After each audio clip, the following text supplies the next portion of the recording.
Welcome to Tamara Research Writing Guides. I'm Elpies, your AI-supported instructor. In this video, we will take a look at how to write a cause and effect essay. Let's jump in and learn everything you need to write an engaging one. So let's first see what cause and effect essays are. With these type of essays, you'll explore various topics, uncover their root causes and the impacts they trigger. In other words, cause and effects essays simply analyze the causes and effects of an incident. First things first, you need a topic for the essay. When choosing your topic, go with something you are interested in or something you already know about. Or you can choose from common topics such as natural occurrences, a social problem, or even a literary work. For this guide, we've chosen the American Civil War as our topic. This will be a great example as it extends over a wide timeline and has both causes and effects.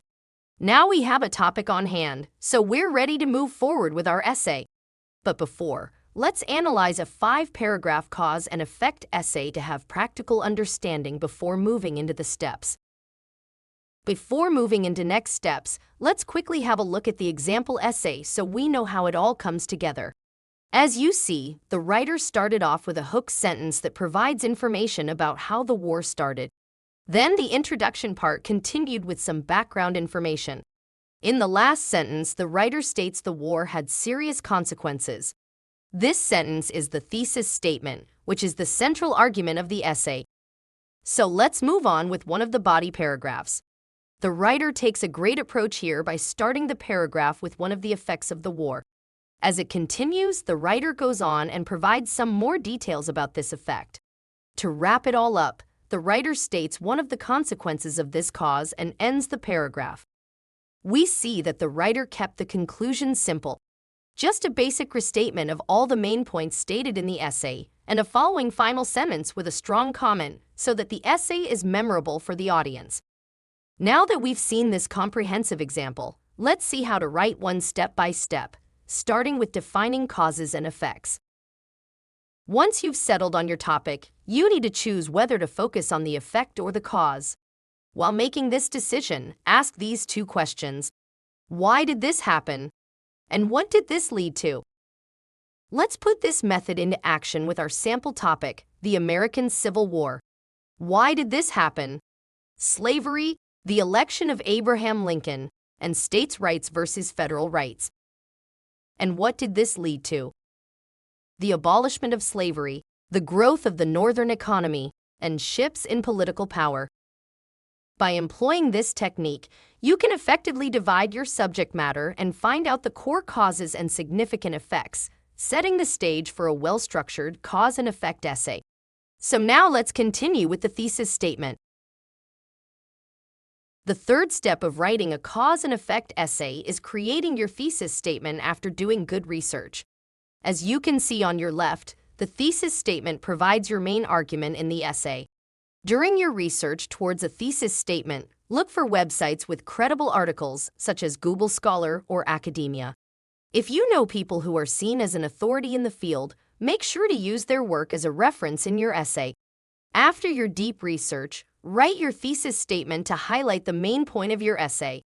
Now that you already have a thesis statement, let's see how to create an outline. So before writing your essay, you need a well-planned outline to make the writing process easier. You need 3 main sections in the outline: the introduction, body paragraphs, and the conclusion. In the introduction, you are expected to present your topic and your thesis statement.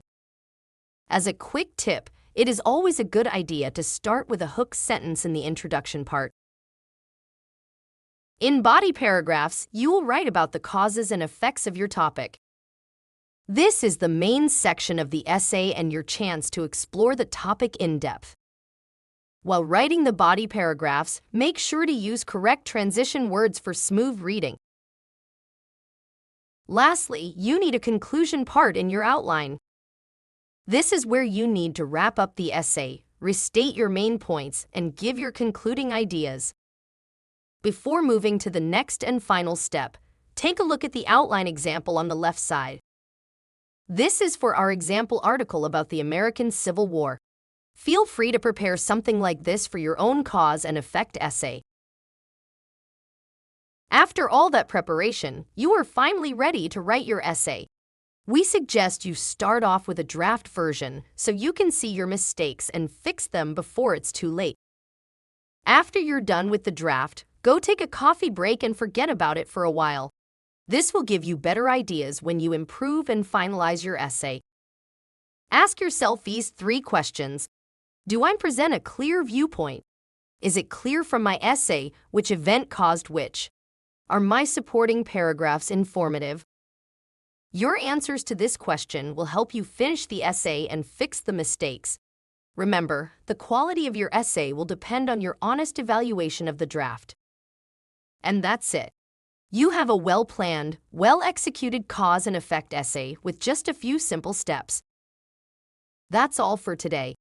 If you want to improve your essay writing skills even more, make sure to subscribe to our channel and hit the notification bell so you never miss a video from us. I'm Elpies from Tamara Research, and I'll see you in the next video.